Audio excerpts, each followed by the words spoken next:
है, ये उनका कहना है। इसके अलावा यहाँ पे हसन रिजवी साहब लिखा है कि ईरान का दावा, बेन गुरियन एयरपोर्ट पूरी तरह से तबाह हो गया है, वहां खड़े कई फ्यूल टैंकर भी तबाह हुए हैं। इसके साथ साथ यहाँ पे ये देखिए नूर साहब लिखा है, ईरान ने आज इसराइल के 55 ठिकानों पर अटैक किया है और इसके साथ ही सऊदी अरबिया के यूएस बेस पर भी आज भी हमला किया गया है। और यहाँ पे दुश्मन मीडिया यानी जो इसको कहते हैं एनिमी मीडिया, ये डिमोना में नरसंहार यानी कत्लेआम। जी राशिद भाई, आज जो है F-16 ईरान ने इसराइल का मार गिराया है और ये बीबीसी पर और सारी रिपोर्ट्स आई हैं जी।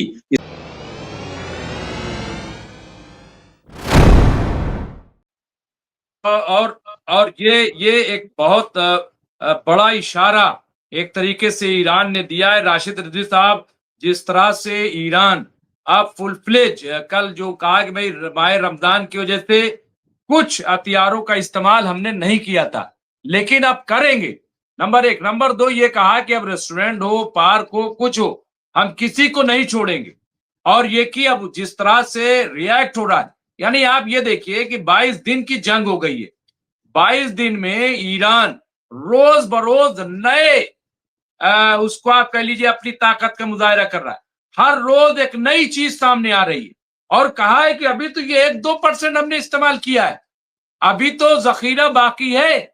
अच्छा, ये बार बार ये कह रहा है ट्रंप कि हमने तो सब खत्म कर दिया, हम सब। तो ईरान ने कहा भाई आ जाओ, फिर स्ट्रेट ऑफ हुर्मुज क्यों नहीं खुलवाते हो, आओ ना, क्यों नहीं आते हो।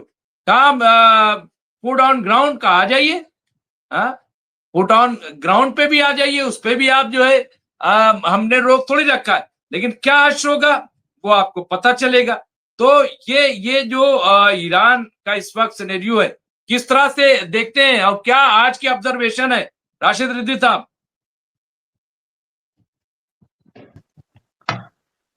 मुमताज भाई, आज के ऑब्जर्वेशन में आप सबसे पहले तो डोनाल्ड ट्रंप पे आइए। डोनाल्ड ट्रंप ने कहा कि नहीं, हम कोई सीज फायर नहीं करेंगे, हम इस जंग को खत्म करेंगे।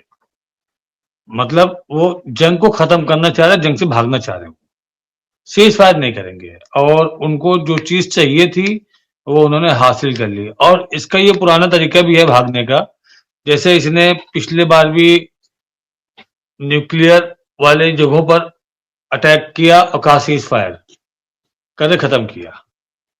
अब वही चीज उसने यहां रिपीट की। लेकिन आप एक चीज हमने शुरू से अभी तक देखा है कि इजराइल को हैंडओवर कर दिया लेबनान कि तुम वहां आतंक मचाओ, हम हैंडल करते हैं ईरान को। और ईरान पे ये सबसे ज्यादा जो कर रहे हैं हरकतें, ये डोनाल्ड ट्रंप कर रहे हैं ईरान पे।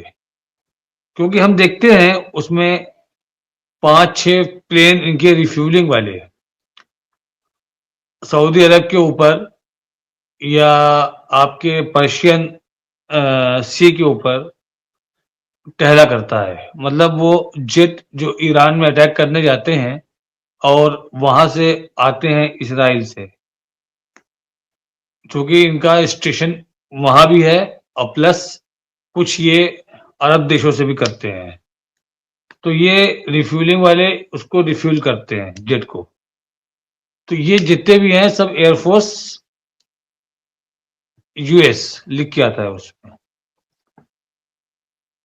तो ये चीज हमने ये देखा, शुरू से हम आंक रहे थे इसको, कि ये जितन इजराइल का एयरक्राफ्ट खाली एक बार दिखा था वहां पर, वो भी करीब 10 दिन पहले।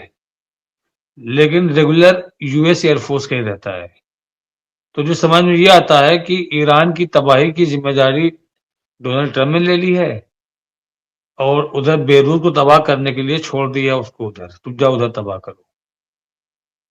तो मुमताज भाई, और ये लोग जो करते हैं ना, ये बम्बार्ड करते हैं, तबाही करते हैं। मतलब ऐसा नहीं है कि एक सिंबॉलिक टाइप का या जो मेन उनकी चीजें हैं वहां पर अटैक करें, ये सिविल एरिया में भी करते हैं। ये पूरी पूरी बिल्डिंग उड़ा रहे हैं ये। गाजा वाली हरकतें ये बेरूत में कर रहा है। ईरान के साथ दिक्कत ये है कि ईरान के पास इतने अच्छे फाइटर प्लेन नहीं है, तो ईरान जो है इनके ऊपर फाइटर प्लेन से बमबाजी नहीं कर सकता, तो वो मिसाइल से मारता है। मिसाइल से मारना और फाइटर प्लेन से अटैक करना दोनों में फर्क होता है। मिसाइल से मारने पर पूरी बिल्डिंग नहीं गिर जाएगी, लेकिन जब आप जड़ पे 2 फायर कर दोगे किसी बिल्डिंग पे, पूरी बिल्डिंग धराशायी हो जाती है। और जितने भी फाइटर गिराए हैं ईरान ने, क्या कोई इजराइल का गिराया है? बताइए आप। इजराइल के पास फाइटर तो हैं, लेकिन क्या कोई इजराइल का फाइटर गिराया है? सब अमेरिका के फाइटर ईरान ने गिराए हैं। आज जो है जी राशिद भाई, आज जो है F-16 ईरान ने इसराइल का मार गिराया है, और ये बीबीसी पर और सारी रिपोर्ट्स आई हैं जी। इसराइल के भी फाइटर प्लेन के गिरा रहा है जी। आज आज आज एक F-16 है। नहीं तो देखिए, एक चीज और बताइए आपको कि इन दोनों के पास जो फाइटर प्लेन है वो कॉमन है, बस उसमें वो अपना झंडे का सिंबल लगाए हुए, फ्लैग का, जिससे ये मालूम होता है कि इजराइल का है और ये अमेरिका का है। तो जिस तरीके से अटैक किया था आपके फ्यूल स्टेशन पे ईरान के, और डोनाल्ड ट्रम्प ये बच कहे करके कि अरे ये तो मुझको पता नहीं था, और फिर दुनिया को दिखाने के लिए इजराइल को डांटे कि ये मत करना तुम। तो उधर से इजराइल ने रिएक्शन दे दिया कि हमने नहीं किया, ये तो हमने आपको बताया था। आपकी मतलब इजराइल का मीडिया कह रहा है कि ये तो डोनाल्ड ट्रम्प की सहमति से हुआ है, और डोनाल्ड ट्रम्प कह रहा है हमको पता नहीं। इसी बीच को लेकर के, इसी चीज को लेकर के आईडीएफ और पेंटागन में थोड़ा सा क्लैशेस चले हैं, और अभी भी पेंटागन का इजराइल से क्लैशेस हैं, ऐसा नहीं है। अब आप ये भी देखिएगा 2-4 दिन के अंदर तुलसी गबार्ड का भी इस्तीफा होने वाला है। तुलसी गबार्ड भी रिजाइन करके भागने वाली है, क्योंकि उनकी भी इमेज बहुत खराब हो रही है। तो ये जब यहां अटैक हुआ ईरान में न्यूक्लियर प्लांट पे, तो फौरन आईडीएफ ने कहा कि इसमें मेरा कोई हाथ नहीं है, उसमें हम नहीं थे, अमेरिका ने किया होगा, उस पर मैं कुछ नहीं कर सकता। मतलब ये बचाने के लिए कि तुम डिमोना में मत करना, इतना उसके अंदर डर पैदा हो गया कि हमने कर तो दिया है, अब ये ईरान हमारे डिमोना पर अटैक करेगा। और हमको लगता है कि डिमोना पर अटैक करना चाहिए, ताकि दुनिया के सामने ये आए कि जो काम AIEA में रजिस्ट्रेशन करा करके ईरान कर रहा था, और जहां का इंस्पेक्शन AIEA के इंस्पेक्टर कर रहे थे, उस चीज में इतना दिक्कत क्रिएट किया अब डोनाल्ड ट्रम्प ने। और AIEA में कोई रजिस्ट्रेशन नहीं है इजराइल का, वो इलीगल तरीके से कर रहा है। AIEA का मेंबर नहीं है इजराइल, ये आपको मालूम होगा मुमताज भाई। इजराइल AIEA मतलब वो एक इनवैलिड काम कर रहा है, इलीगल काम कर रहा है, और अमेरिका उसको सपोर्ट कर रहा है। और उसने नॉन प्रोलिफरेशन ट्रीटी भी नहीं साइन की है राशिद साहब। हाँ, उसने वहां भी साइन नहीं किया है। तो इसमें तो अमेरिका फंसेगा, इजराइल भी फंसेगा भाई। वो तो ईरान तो बोल देगा ना कि मुझको क्या मालूम कि तुम न्यूक्लियर बना रहे हो, ईरान तो बोल देगा, क्योंकि कहीं पेपर में नहीं है कि आपका न्यूक्लियर प्लांट कहां है। वो तो जो भी है सब जानते हैं कि ओरल है। जज साहब का लड़का गाड़ियों से पेट्रोल चोरी करता है, सब जानते हैं, लेकिन चूंकि साबित नहीं कर सकते इसलिए कि उसके खिलाफ कोई FIR नहीं है। ये चीज है मुमताज भाई, साबित नहीं कर सकते क्योंकि उसके खिलाफ कोई FIR नहीं है कि वो पेट्रोल चोरी करता था, वो कहीं पर रजिस्ट्रेशन नहीं उस चीज का। तो वही हाल है इसका भी, डिमोना का। तो इसको नंगा कर सकते हैं। अच्छा, डोनाल्ड ट्रम्प ने आज सारे यूरोपीय देश, नाटो के देशों को धमकी भी दी है कि अगर तुम लोग हार्मूज के मैटर पे हमारे साथ तुमने नहीं दिया खुलवाने के लिए, तो एक चीज समझ लेना, फिर ग्रीनलैंड के मैटर पर मैं कोई कॉम्प्रोमाइज नहीं करूंगा। धमकी भी दिया है ग्रीनलैंड की। और उधर क्यूबा में वहां के फ्यूल रोक दिए, वहां पर आधे टाइम ज्यादा तो अंधेरा रहता है, लाइट नहीं रहती है। तो वहां पर जो अमेरिका का दूतावास है उसने क्यूबा सरकार से डिमांड की, भैया हमको फ्यूल की जरूरत है, हम जब लाइट नहीं होती तो हमको डीजी सेट लाना होता है। तो उसने कह दिया कि भाई हम पे तो रोक लगी है, मैं कहां से दूं, मेरे पास तो नहीं। उसने इनकार कर दिया। तो उसके ऊपर भी वाशिंगटन भड़का है, क्यूबा के ऊपर। तो हर तरफ तो ये रायता फैला के बैठे हुए हैं। हमको तो लगता है कि पूरे जो अमेरिका की साख बनी हुई थी इतने सालों से, ये पूरा मटिया मेट करके जाएंगे। ये ऐसे नहीं जाएंगे। नवंबर में चुनाव होगा, ठीक है, मिड टर्म चुनाव होगा, इनके पार्टी को हार मिलनी है उसमें, ये भी सही है। लेकिन नवंबर, मार्च से लेकर नवंबर तक ये खत्म कर देंगे। कुछ लोग ऐसे होते हैं कि जो देश को बनाने के लिए आते हैं नारा लगा करके कि हम देश को बनाएंगे, और आकर के पूरा काम उनका रहता है सिर्फ देश को बर्बाद करना। और वही काम कर रहे हैं डोनाल्ड ट्रंप, देश को बर्बाद कर रहे हैं। और आज आपने देखा या सुना होगा कि सऊदी अरबिया ने अपने 2 एयरबेस को मेंटेन करवा करके हैंडओवर करवा दिया अमेरिका को, और कहा है कि आप आइए, हमको आपकी जरूरत है, यूएई और सऊदी अरबिया। तो जो चाह रहा है अमेरिका, ईरान, कि आप लोग इनके एयरबेस हटाओ यहां से, आप इनको यहां से बाहर करो, तो जिद में आकर के ये लोग वही काम कर रहे हैं कि हम इनको यहां से नहीं हटाएंगे। और ये तो हम समझ रहे थे कि Bahrain, Kuwait, Saudi Arabia, UAE और जॉर्डन, ये 5 कंट्री ऐसी है जो अपने यहां से इनका एयरबेस कभी नहीं हटाएगी, कभी नहीं कहेगी, बल्कि आपसे लड़ करके कहेगी कि हम इनको यहां रखेंगे, हमारी मर्जी, मेरा मुल्क है। वो आपसे उल्टे लड़ेंगे। आप अगर वॉर की बात करोगे, अटैक की, तो वो आप पर अटैक करेंगे उनके साथ मिलकर के। लेकिन उनके दिल के अंदर जो इतने सालों से है आपके लिए, वो कंटिन्यू रहेगा। वो अलग बात है कि कुछ दिन के लिए खामोश से कुछ नहीं बोल रहे थे। मुमताज भाई, 2-3 महीने के अंदर ये थोड़ा वॉर और खींचने दीजिए, आप देखिएगा 2 जगह तख्ता पलट होगा, बहरीन और जॉर्डन में। बहरीन और जॉर्डन में दोनों जगह रिजीम चेंज होगी। हम सऊदी अरेबिया का हम नहीं कह सकते, यूएई का हम नहीं कह सकते, कुवैत का नहीं कह सकते, लेकिन बहरीन और जॉर्डन में ये चांसेस बन जाएंगे वहां पर रिजीम चेंज होने का। तो जिस तरीके से अटैक चालू हैं, लगता ये नहीं है कि 1 महीना 20 दिन से पहले कोई किसी तरीके का युद्ध विराम हो, क्योंकि वो तो चाहता है डोनाल्ड ट्रंप कि हमारा काम खत्म, हम जा रहे हैं। लेकिन जब ईरान मारेगा इजराइल को, तो फिर इजराइल चिल्ला के बुलाएगा, फिर इनको आना पड़ेगा। इनको ईरान जाने नहीं देगा ऐसे। और रशिया ने तो खुल के बोल दिया है कि हम ईरान के हर बुरे वक्त में साथ में हैं।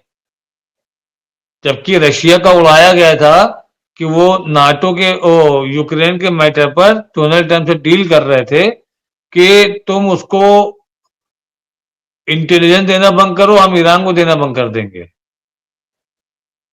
जबकि ये चीज गलत थी और इसका खंडन भी किया था, खुल के खंडन किया था इसका रशिया ने। और अपने वजूद की लड़ाई लड़ रहा है चाइना भी, पीछे से जितना हो सकेगा मैक्सिमम में वो पूरा सपोर्ट करेगा। खुल के तो नहीं आएगा, खुल के कोई अपनी आर्मी नहीं भेजता है सिवाय उत्तर कोरिया के। अगर ईरान कह देगा उत्तर कोरिया से, तो वो अपनी आर्मी भेज देगा, जैसा कि उसने रशिया में भेजा था लड़ने के लिए। लेकिन चाइना नहीं भेजेगा। लेकिन चाइना की भी वजूद की लड़ाई है। अब लड़ाई चल गई है पेट्रो डॉलर वर्सेस युआन की, क्योंकि मोनोपोली अमेरिका की पेट्रो डॉलर की है और उसी के दम पर वो जितना चाहता है वर्ल्ड बैंक से लोन ले लेता है। और जितनी भी ये सारी रिफाइनरीज हैं वो सब काउंट होती है अमेरिका के एसेट्स में। इसी की बेस पर उठाते हैं लोन कि देखो हमारी इतने की इनकम है, हम लोन चुका देंगे। और उसी पैसे से ये पूरी दुनिया में तबाही फैलाते हैं, आतंकवाद फैलाते हैं, लोगों को लड़वाते हैं। अभी आप देखिए ना, जब अफगानिस्तान ने अमेरिका की बात नहीं मानी तो पाकिस्तान को भिड़ा दिया अफगानिस्तान से। जबकि पाकिस्तान और अफगानिस्तान के बीच में जंग होने की कोई वैसी कोई बड़ा टॉपिक ही नहीं रहा ऐसा कि इतनी बड़ी जंग हो जाए। लेकिन चूंकि मुनीर के कंधे पे हाथ रख दिया डोनाल्ड ट्रंप ने, शहबाज शरीफ चाह के भी कुछ नहीं बोल सकते और रबर स्टैंप हो गए। आज के डेट में मुनीर ही चला रहा है पाकिस्तान। और डोनाल्ड ट्रंप कहेगा मुनीर से कि इंडिया पर अटैक कर दो, वो कर देगा। वो जानता है कि साहब का हाथ मेरी पीठ पे है तो वो कर भी देगा। किस तरीके से हंगामा आराई करवा रहा है अमेरिका इस क्षेत्र में, सबको ये चाहिए था मिल करके उठा के इनको फेंक देते वहीं वापस। लेकिन कुछ लोग ऐसे हैं जो जैसन हैं और ये कभी नहीं चाहेंगे कि अमेरिका की सरपरस्ती उनके सर से हटे। उनको ये लगता है कि अगर अमेरिका आज हट गया तो कल को जो हम खुराफातें करते थे वो हम नहीं कर पाएंगे। उनका मोटिव सुकून से रहना नहीं है, उनका मोटिव खुराफात करना है। जैसे यमन में सऊदी अरब इंटरफेयर कर रहा है, आधे यमन में हुती है, आधे में सऊदी अरब कब्जा है। सूडान में हरकत करवा रहा है आपका ये यूएई। तो ये सब चीजों के लिए उसको जरूरत पड़ेगी सपोर्ट की अमेरिका की, इजराइल की। अगर अमेरिका का बेस हट जाएगा तो इजराइल से भी इनका कनेक्शन कट हो जाएगा। और अमेरिका चाहता है कि इजराइल को बचाने के लिए भी ये लोग सपोर्ट में रहें, जितना पैसा मांगे ये देता रहे। ये लोग इजराइल को पाल रहे हैं मुमताज भाई। और अभी जो अटैक हुआ है डिमोना में, ये कोई एक अटैक नहीं है अभी डिमोना का, ये अभी डिमोना में और अटैक होंगे। आज की रात बहुत भयानक होगी और नए तरीके की मिसाइल भी निकलेगी आज एक नया मॉडल लॉन्च होगा रात में। आज पूरी रात वहां पर दिवाली मनाई जाएगी। डोनाल्ड ट्रंप, आपने शायद नेतन्याहू के बारे में एक न्यूज पता नहीं सुनी है कि नहीं सुनी। आज नेतन्याहू को हंगरी जाना था। हंगरी में एक प्रोग्राम में उनको as a chief guest invited थे वो, और अभी तक उन्होंने डिनाई नहीं किया था। उन्होंने आज की डेट में डिनाइल मारा है, आज की डेट में, और ये कहा है कि हम वर्चुअल अटेंड कर सकते हैं, हम फिजिकली आ नहीं सकते। इसलिए एक तो हमारे खिलाफ इंटरनेशनल कोर्ट का जो ये है वारंट है, और दूसरा अभी जो जंग के हालात में हम देश छोड़ना नहीं चाहते। ये दो बेस बना करके उन्होंने डिनाइल मार दिया। अब इस चीज को लेकर के फिर एक मुद्दा गर्म हो गया।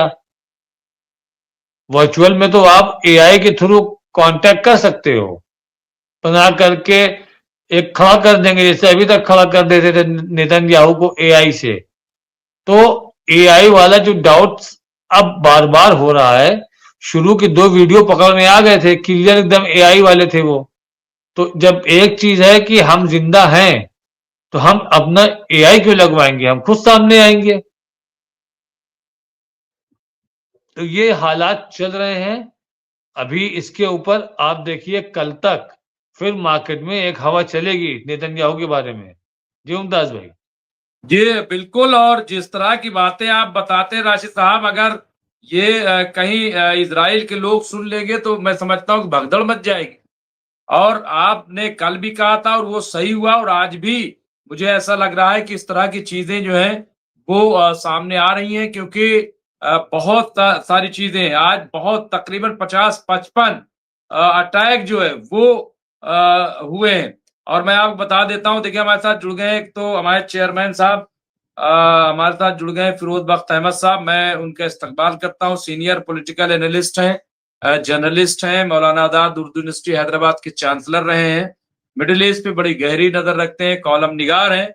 मैं उनका इस्तकबाल करता हूँ, लेकिन इसके साथ साथ यहाँ पे 2-3 अपडेट अपने तमाम जो हमारे साथी जुड़े व्यूवर, वो ये, एक तो हसन रिजवी साहब ने जो कहा है वो बहुत इंपॉर्टेंट बात कही है। उन्होंने कहा कि अब नई डिबेट शुरू हो चुकी है कि क्या ईरान के पास लंबी रेंज की मिसाइल है या फिर नॉर्थ कोरिया ने दिया है।